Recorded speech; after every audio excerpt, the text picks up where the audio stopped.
தினமலர் நேயர்களுக்கு வணக்கம். காசி தமிழ் சங்கமம் 4.0. அது என்ன 4.0 அப்படின்னா 2022ல காசி தமிழ் சங்கமம் பயணம் ஆரம்பிச்சாங்க.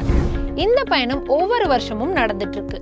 இந்த வருஷம் இது 4வது வருஷங்கிறனால இதுக்கு 4.0ன்னு பேர். இதை நம்ம ஏன் இவ்வளோ சிறப்பா கொண்டாடுறோம்னா, காசி வாரணாசிக்கும் தமிழ்நாட்டுக்கும் உள்ள ஆன்மீக உறவுகள், கலாச்சார உறவுகள், பழைய நாகரிக உறவுகளை கல்வி மூலமா பகிர்ந்துக்கதான். இந்த காசி தமிழ் சங்கமம் 4.0ஓட இந்த வருட நோக்கம் தமிழ் கற்கலாம்.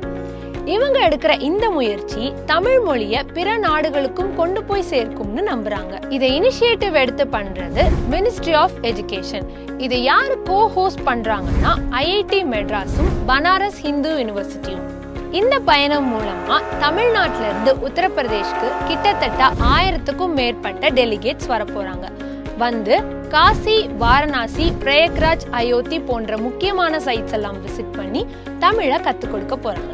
இந்த வருட காசி தமிழ் சங்கம பயணம் டிசம்பர் 2 முதல் டிசம்பர் 15 வரை தொடரும். நம்ம தமிழ் மொழிய பிற நாடுகளுக்கும் கொண்டு போய் சேர்க்கிற இந்த இனிஷியேட்டிவ் ரொம்ப வரவேற்கத்தக்கதா இருக்கு.